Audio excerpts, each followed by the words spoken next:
Danes je dan D, stopi z mano, ti pokažem prizorišče finala izbora slovenski avto leta 2024. V tem trenutku je za nami že uvoden del, kjer smo začeli postavljati sceno. Sem v tovarno Forvia Hella Saturno Slovenijo smo morali najprej zelo previdno pripeljati kar 5 finalistov, ki so zdaj postavljeni tamle zadaj. V tem trenutku se posvečamo svetlobi, zvoku, testirajo se mikrofoni, nekaj novinarjev je že tukaj, kmalu pride tudi Ula Furlan, ona bo celoten dogodek povezovala, pa pridejo tudi predstavniki znamk in tako naprej. Zdaj pa stop z mano, ti še enkrat pokažem, kateri avti so se uvrstili v finale, to se pravi, na skrajno levem koncu imamo MG4, zraven njega je Jeep Avenger, poleg Jeepa imamo Hyundai Kona, za Hyundai Kono je Toyota CHR, nova generacija, druga generacija in pa Renault Austral. Edini od vseh teh 5, ki sveti s tehnologijo, ki je nastala tukaj v Heli Saturnus. Tak, zanimiv podatek. In ko smo Australa noter pripeljali, se je prav videli, kako so se delavci začeli ustavljati, pa preverjati, gledati, a štima vse tako, kot mora. Zdaj pa čas, da se začne veliki finale. Jaz bom pa utihnil, zato ker se mi zdi, da je prav, da vam pokažem, na kakšen način se je dogodek odvil, pa se pa mogoče spet vidimo. Prav. Spoštovane dame, cenjeni gospodje, dragi gostje, spoštovano občinstvo, lepo pozdravljeni in dobrodošli na že 32. zaporednem izboru za slovenski avto leta. Dogodek, ki so ga v živo spremljali predstavniki avtomobilskih znamk prisotnih na slovenskem trgu, se je tako začel. Prisotne je nagovoril direktor proizvodnje Hella Saturnus Slovenija Marko Šverko. Svoje je v digitalni obliki dodala tudi dr. Ana Bižal, globalna vodja inovacij za notranjo osvetlitev. Ula je z rutinirano spretnim vodenjem novinarje, predstavnike sodelujočih medijev usmerila v pogovor o 5 finalistih in tudi o prihodnosti avtomobilske industrije. Saša Kapetanovič pa je pomagal pri žrebanju 5 atraktivnih nagrad. Draga žirija, kolegice in kolegi, če ste pripravljeni, začnemo.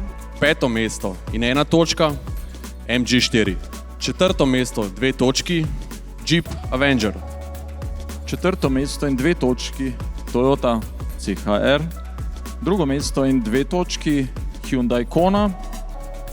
2. mesto in 4 točke smo namenili Toyoti CHR in 1. mesto s 6 točkami Renaultu Austral.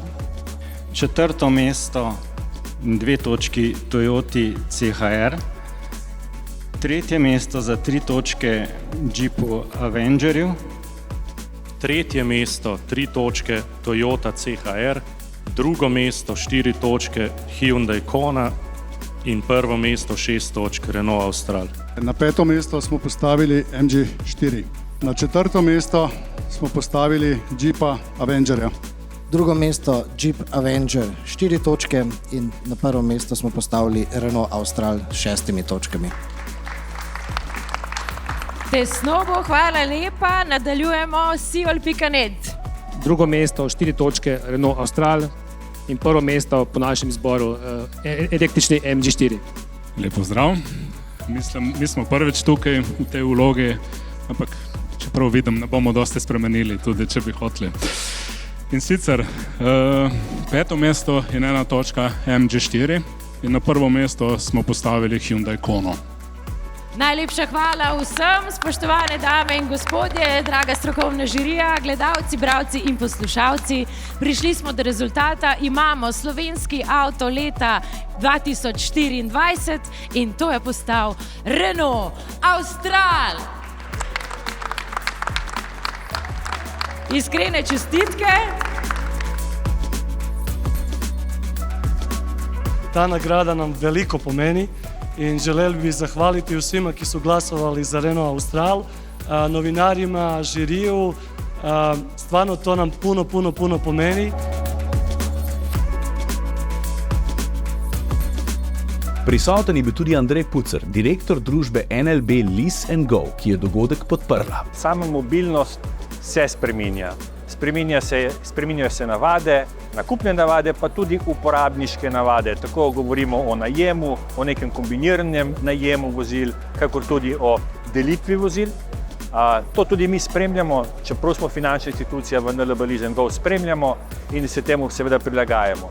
Še več, vidimo tudi neke vrste povpraševanje po nakupu vozila preko spleta. To je zanimiv nov kanal nakupa vozila.